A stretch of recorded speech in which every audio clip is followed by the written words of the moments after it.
What's going on, guys? It's Greg here, aka NYPrepper. It is Tuesday, September 26th, 2023, and I have some breaking news to share with you guys. Right now, it is 1:21 p.m. Eastern Time here in the United States, and we currently have a nuclear war command and control plane up in the air over Oklahoma, and we also have a nuke sniffer plane over the Black Hills in South Dakota. So here's the nuclear war command and control plane. It took off from Tinker Air Force Base in Oklahoma City, and it flew over the Texas Panhandle near Amarillo, and now it's coming back around, and it looks like it might be landing. And we also have this nuke sniffer plane up here, and it's flying over the Black Hills of South Dakota right now. They usually don't send these nuke sniffers up in the air unless they're expecting some kind of a nuclear test or some kind of radiological incident. They flew these planes close to Ukraine when there was all of the talk of the Zaporizhia nuclear power plant possibly melting down. They moved one of these to the Mediterranean. And just about 2 or 3 weeks ago, they had one flying around the Sea of Japan near North Korea. So I don't know if they're sending this thing to the Asia Pacific region or what. Maybe Kim Jong Un is planning some kind of a nuclear test, or maybe China or Russia are planning a nuclear test. And we also have a U.S. intelligence, surveillance, and reconnaissance plane and a U.S. sub hunter plane coming back from missions over the Russian Arctic. And what's really interesting is the sub hunter plane. Look at where this thing was. I mean, it was like over the North Pole. Okay, this one right here, the NA one, okay, it was over like the North Pole. And then Jake 17, the ISR plane, the rivet joint, flew near Russia's northern fleet. This is where Russia has 2/3 of their nuclear armed submarines, okay, at Yagelnaya Naval Base near Murmansk, okay? So, NATO is monitoring the Russian Arctic heavily. Russia is going to be doing exercises in this area very soon, and also near the Bering Strait, right next to Alaska. And they're also currently doing live fire exercises right next to Poland. And what's interesting is I haven't seen any U.S. P-8 sub hunters flying near Poland since Sunday. And I think basically the U.S. is backing off from patrolling that area because Russia is doing exercises through the first, okay, through this weekend. They're doing live fire exercises literally right next to Poland's busiest shipping port and right next to Poland's flight identification region. And so the U.S. probably doesn't want to risk getting into some kind of an incident with Russia by flying a sub hunter close to Kaliningrad. So Russia's doing drills over Kaliningrad right now, live fire exercises. And we have these planes here, U.S. planes over the Russian Arctic, and this sub hunter all the way over the Arctic. That's just insane, guys. I mean, I've never seen that before, to be that far north over the North Pole, basically. Very, very interesting. So I want to just update you guys on the drone and missile attacks that took place last night in Russia and Ukraine. So apparently Russia targeted the Danube River area once again with drones and missiles. They were going after Ukrainian grain terminals, and they came dangerously close to hitting Romania, which is a NATO country.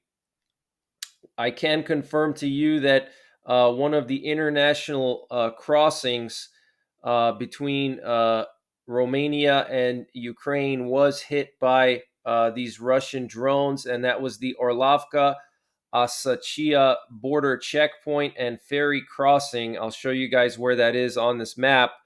But this is the same area that Russia's been pounding for the last few months. And this is the same area where several Russian drones crashed in Romania, okay, which is a NATO country. NATO hasn't done anything about it, but Romania built bomb shelters along their border with Ukraine, and they've also evacuated several towns, and that was like 2 or 3 weeks ago. So, this is a situation that could escalate. Okay, Russia's hitting these targets literally meters away from you, from Romania. Okay, all it takes is one mistake. One of those drones hits a town. I mean, look at all these towns here. You got Romanian towns right here. So this is the area that was hit by Russia last night. The Orlivka Asachia uh, ferry crossing. Okay, I mean, this is a good sized town here. What if, one of those drones smashed into this town and took out a bunch of civilians? I mean, then it's on. It's, escalation. So, and this is the general area where that is. Okay, so here's Crimea, and this is the area where, Russia's been hitting with those drones. Okay, so they hit this international ferry crossing. There were rumors last night that apparently a bus full of civilians, possibly Romanians, that were on the ferry were hit, but that hasn't been confirmed. So that could just be a rumor or even just fake news. Romanian border police said that ferries were anchored on the Romanian shores of the Danube in Isachia due to the attacks on Ukraine. So Romania anchored all their ships that were on the Danube on the Romanian side so they wouldn't get hit. Okay.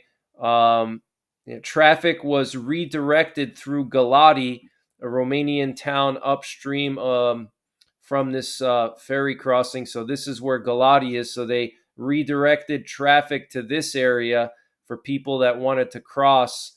But the fact that Romania had to anchor all their boats on the Romanian side of the Danube, I mean, that's pretty serious. And apparently a port building, storage facilities, and more than 30 trucks and cars were damaged in the attack. Okay, so this is a ferry, guys. This is a ferry that civilians use to get across the river. Okay, why would Russia hit a ferry with civilian trucks and cars? Obviously, some of the trucks probably were used for grain and stuff like that, but I just feel like there's a lot we're not being told. And in situations like this, NATO is definitely going to cover up something. Like if, let's say, Russia did take out a bus full of Romanians at this ferry crossing, NATO would definitely not tell us that. That's for sure. You would not hear about it at all. I mean, just look at the situation in the Black Sea last September where the Russian fighter pilot fired a missile at the British manned reconnaissance plane. And luckily, by the grace of God, the missile did not hit the reconnaissance plane. But if it did, that would have been catastrophic. Okay. And, NATO didn't tell us about it until just a few weeks ago, almost a year later. Okay. So, things are really escalating, guys. Okay. For all we know, things could be gearing up for World War III and nuclear war right now as we speak, and we don't know about it. We won't know. Okay. Russian media is reporting that 7 settlements in the Kursk region of Russia have lost power after a Ukrainian drone dropped explosives onto an electricity substation. Okay. We also have some major breaking news. Apparently, Russian President Vladimir Putin has given Sergei Shoigu, the defense minister of Russia, until October to stop the Ukrainian counteroffensive. This was reported by the Institute for the Study of War, and they were citing an inside source. So I'm going to read to you exactly what the Institute for the Study of War said. They said, a Kremlin insider source claimed that Putin reportedly gave Russian Defense Minister Sergei Shoigu a deadline of 1 month until early October 2023 to improve the situation on the front lines, stop Ukrainian counteroffensives, and have Russian forces regain the initiative. Okay, so that's literally just next week. Okay, that's until next week. That's not much time. Okay, so and then what happens if Sergei Shoigu fails? Is then Putin going to take it upon himself? Is he going to decide, oh, I'm going to just, launch nukes now? We tried everything we could. The Ukrainians are continuing to attack us and attack Crimea, and they're reaching the defense lines. They're breaking through the defense lines. Should I just use a nuke now? That's probably what's going through Putin's head. Sergei Shoigu said today at a meeting, which you're looking at right here, that the war will continue until at least 2025, which will give Russia enough time to achieve all its goals. Okay. So, very interesting there. And the most interesting thing is that Putin gave Sergei Shoigu until early October to regain initiative and stop the counteroffensive, which is not going to happen, obviously. Dmitry Medvedev, the former president of Russia, visited the front lines in eastern Ukraine. And I'll read to you what he said. He said, on the instructions of the president, I visited a firing range near the contact line on the territory of the Donetsk People's Republic. The servicemen are demonstrating excellent combat qualities of will, firmness, and a general attitude to victory. So that's what he said when he visited eastern Ukraine. And he said that over 325,000 people had been drafted into the Russian armed forces since the start of this year. Okay, so that's a massive amount. We also have some breaking news that apparently there's a gas pipeline on fire in Ukraine in the town of Lubny. Okay. Also, Sergei Shoigu, the defense minister of Russia, said that in the current month, the losses on the Ukrainian side are up to 17,000 troops, and apparently 7 Bradleys have been destroyed, and 2 German Leopards, and 1 UK Challenger tank. Okay. Turkey's parliament will keep its promise to ratify Sweden's NATO membership if U.S. President Joe Biden paves the way for F-16 jet sales to Turkey, President Recep Tayyip Erdogan said on Tuesday, according to Turkish media. Okay, so he wants F-16s in exchange for ratifying Sweden's NATO membership. We also have some breaking news coming from Estonia. Apparently, Estonia is now going to be giving out penalties for any vehicle that has the words "I am Russian" on passenger cars. And Estonian police emphasized that the current geopolitical situation and the war between Russia and Ukraine does not allow for the glorification of military aggression. And if you glorify military aggression or war crimes, you can face a fine of 360 euros or 2,900 euros for any business or legal entity. Okay, so they're fining people for putting like Z on their cars or I am Russian or something like that. So Estonia is really taking some strong measures there. So that's pretty much it, guys. That's the latest breaking news that I have. Before I go, I just want to shout out a YouTube channel. You guys might know who this is. This is Paul from Off Grid Desert Farming.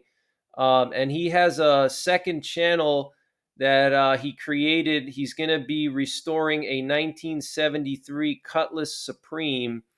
And he's going to be building a garage on his property, and he's going to be restoring this car in that garage, so you can follow his journey on this channel he made. It's called Paul's Garage and Restoration. Check him out. I'm going to be doing some collaboration videos with him. I'm going to have him on the channel here, and I'm going to ask him a bunch of questions, like an interview style format. And I'm going to go on his channel. So that's going to be coming soon. I'll let you guys know when that happens.